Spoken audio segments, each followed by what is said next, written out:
it can amplify over time. The intensity can build over time, which also means that the symptoms we experience can get more and more severe. So you might start off perhaps with something like an allergy, and over time that might get worse, or something like a painful back. Again, over time that can increase. So what's happening here is that we have the first initial Yudin moment, something that's unexpected, dramatic, isolating, and for which we have no coping strategy, and that pushes us into stress. Over time, our body's making the changes that it needs to make, it believes it needs to make, in order to survive that stress, in order to deal with it, to try and process it in some way. And then we have a partial shift that's enough that we go into regeneration and we start to experience those things we think of as the symptoms of dis-ease. It's our body releasing, detoxing, shifting back, trying to return to well-being. However, if we haven't fully released that trapped emotion, some of it is still held in our body, it can be re-triggered. And that's what happens at the point where it says trigger. That's a re-triggering of the initial energy stress of the first Yudin. We go through the process again. So that could be something that looks seasonal, for example, like an allergy, like hay fever, where there's something that re-triggers us at that point. When we have a Yudin moment, our body can take a snapshot. And basically, it wants to capture everything that happened in that moment. So it'll capture what pollen was in the air. It'll capture what scents we were sensing at the time. It'll capture things that we see. It'll capture things that we hear, depending on our VACOGs. And I'll bring that up in a moment. But it captures all these things, all this information coming in from our senses, because it wants to remember those. It wants to file them away in case any of those come up again in the future, and then the alarm bells will go off and it'll be ready for that fight or flight again. Because if we're still carrying that ammunition, it wants to be ready to respond. And as soon as any of those triggers come up, it's back into fight or flight. So we're pushed back into starting that process again, effectively, going through the stress phase, then going into regeneration. So we would, in hay fever, go back into having the sneezes and the itchy eyes and all of those other symptoms, maybe skin flare-ups as well. Every time that whatever it is that's reactivating it comes back into our environment. And if our snapshot brought in, there was tree pollen at that time, we will have the seasonal hay fever around the time of the tree pollen. If it was grass pollen that was in our snapshot, we will respond when grass pollen comes back into our environment.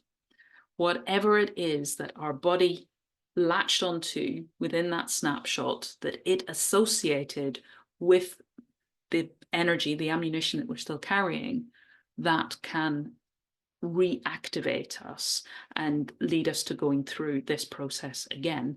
Hence, it becomes chronic because it's basically repeating over time. And sometimes it's like this diagram, it's very clear. We can see that it's specific points at which we experience those symptoms, and then in between they go away.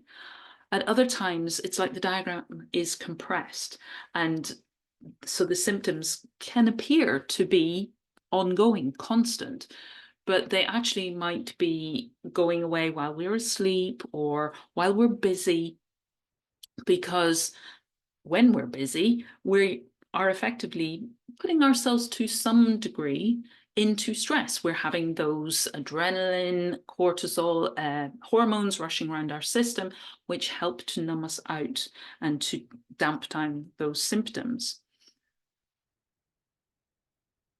So yes, as I said, this is the point when it's being re-triggered and re-triggered, reactivated, that the condition has become chronic. The relapse, therefore, of a dis-ease is due to that reactivation. It doesn't have to be a new Udin, because the very first Udin on the far left of the diagram, that energy is still trapped in the ball. It's still held within our body in some way. We haven't released it yet. So we don't have to have a fresh Udin. It's just that energy being reactivated. Excuse me. And also just be aware that that initial Udin doesn't have to be within our memory. It may have occurred when we were very small, so we don't remember, or even before birth. It could be while we're inside our mother's womb, or as it says there, it can be hereditary, it can be genealogical, and the egg cell that went into becoming you, each of us, that egg cell that was the first step of you, was inside your grandmother, because your mother was born with all of her egg cells already formed within her body. So they were formed while she was still inside of her mother, your grandmother. And whatever traumas your grandmother experienced could also have impacted on those eggs. For me, my grandmother's generation lived through the war. They lived through rationing. They lived through all of that fear of the war and everything that was going on at that point in time. My mum was born in 1941. So still there was rationing and there was fear because it was right there during the war. She wasn't an adult, so she may not have been consciously aware of a lot of what was happening, but it was still impacting on her.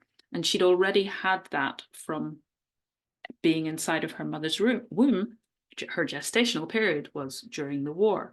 So all of these can impact on us, even though these things weren't maybe in our own lifetime, but they are still traceable back. And we may be carrying those traumas still within our body.